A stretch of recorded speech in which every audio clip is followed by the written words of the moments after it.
some of those close calls we had during the season, just helped us, play to the final second of the game and, just had to battle with a team all the way to to the end of the game. And, with those experiences, just going to other games, we have experience, just playing until the last second.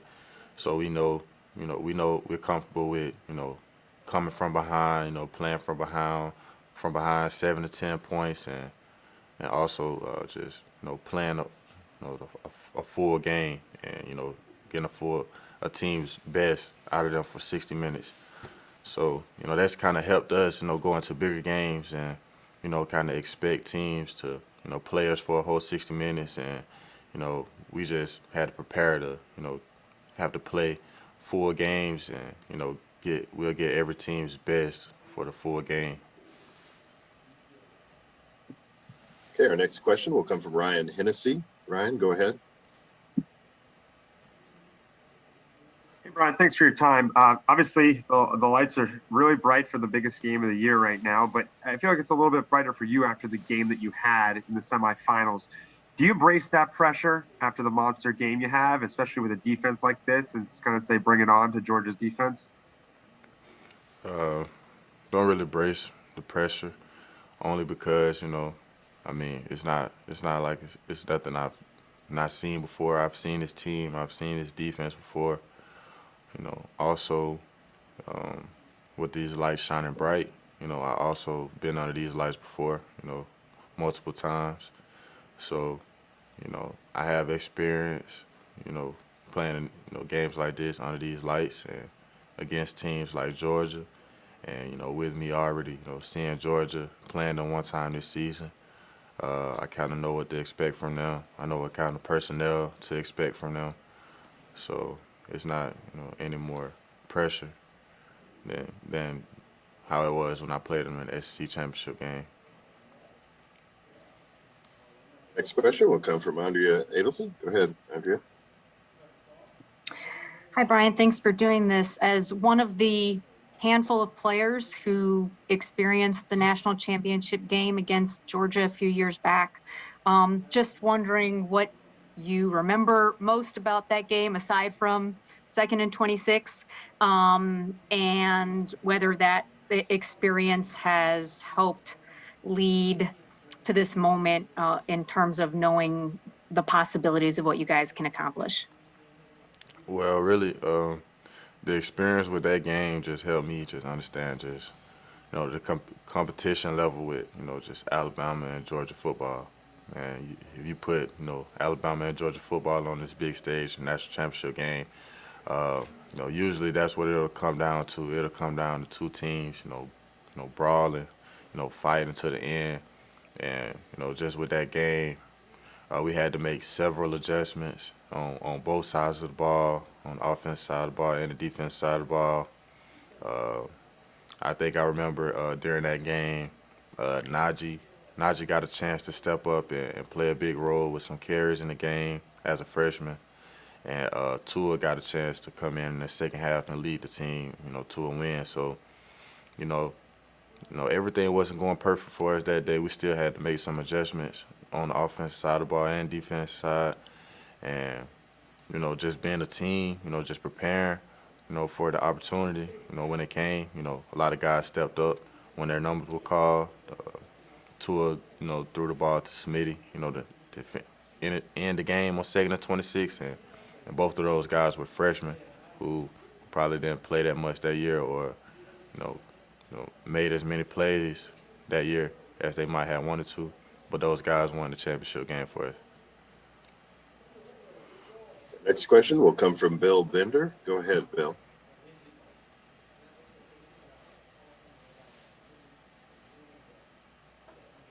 Yeah, Brian, there's always questions asked this time of year about how long Alabama's kind of hold over the sport will last. I mean, what is the common thing you've seen year to year from the inside that has made this program so successful? The main thing I've seen from the inside just over the years is, you know, it don't matter who walks into this building, or for whatever role, whatever coaching role, or whatever player that walks into that building, is the same type of mindset.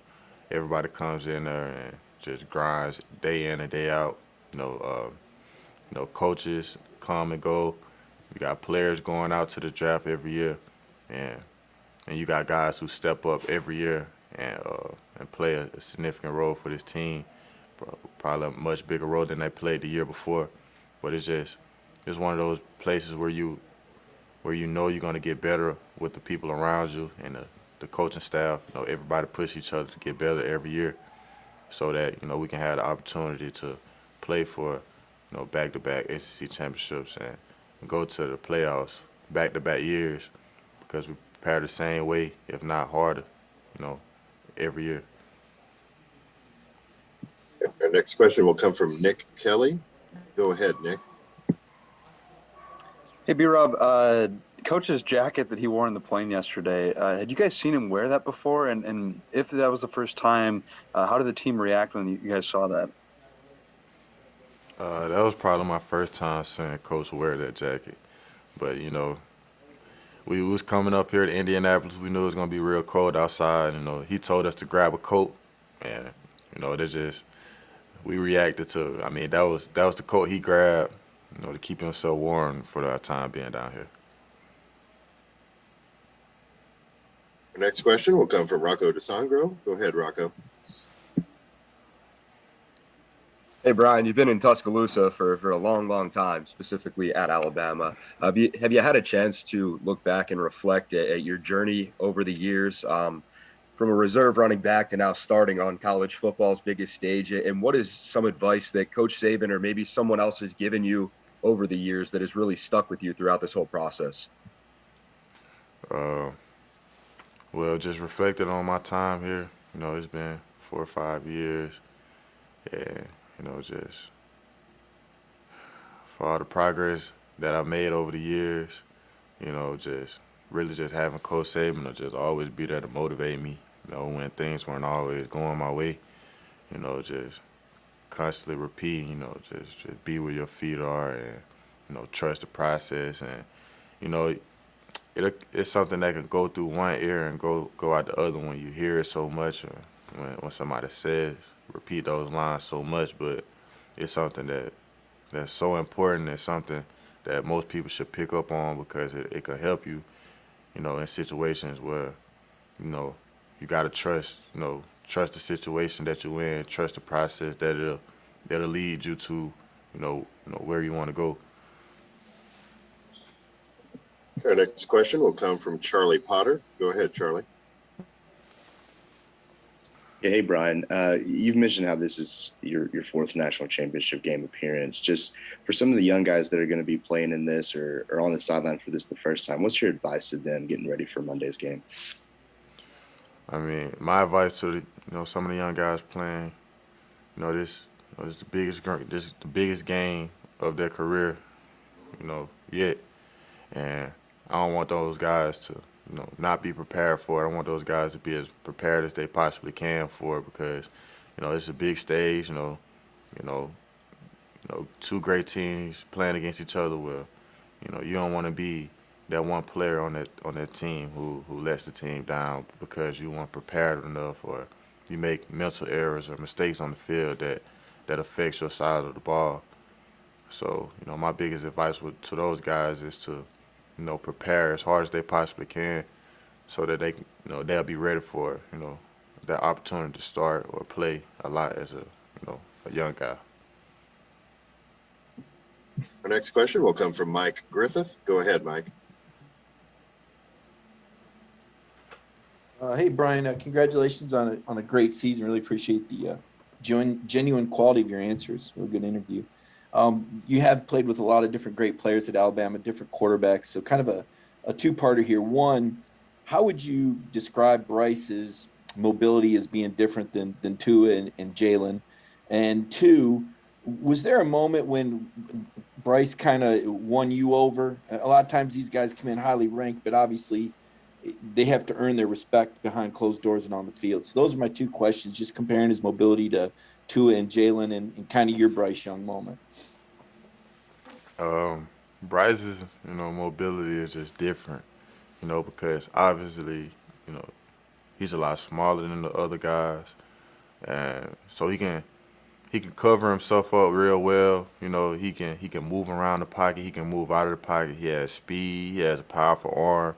He pretty much can do everything, you know, any other quarterback can do, you know. But the thing that just separates him is his fact to, you know, to duck and avoid and shed tacklers because his size and ability to, you know, scramble and, you know, get out of the pocket. And, you know, just with Bryce, you know, this whole year, you know, he's earned respect from not just me, but, you know, everybody on University of Alabama football team just by, you know, everything like just stepping up into his role and, you know, and handling his business like as a professional. And, you know, he just done that on a high level all year, you know, and beside me, you know, a guy who's a fifth-year senior who's been here around a lot of great players, you know, seeing that from somebody who's, you know, a lot younger than me, you know, just kind of helped me.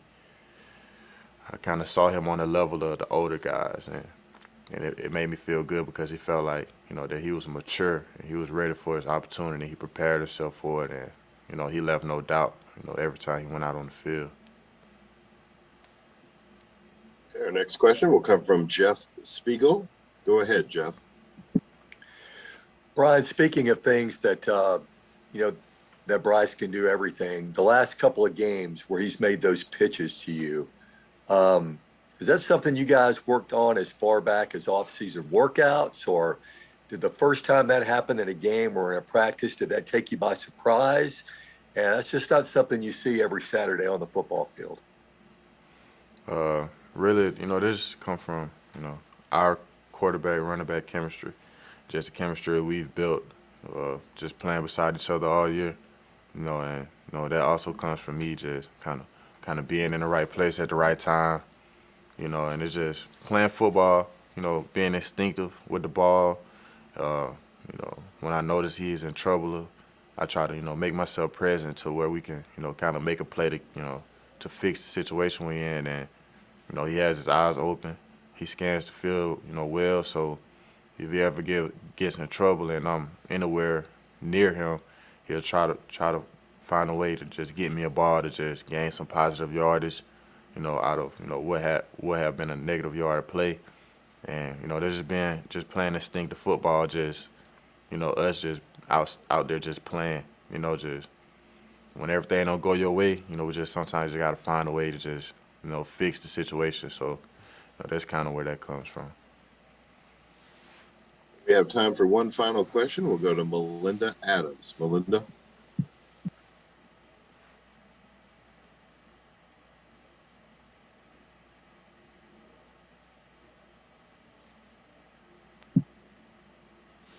All right, Melinda, go ahead and unmute your line if you have a question.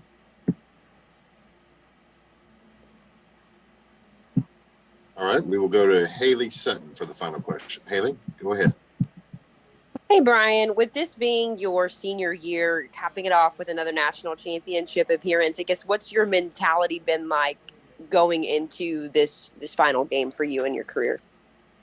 My mentality is just, you know, just I want to lay it all on the line for my team, you know, for my school.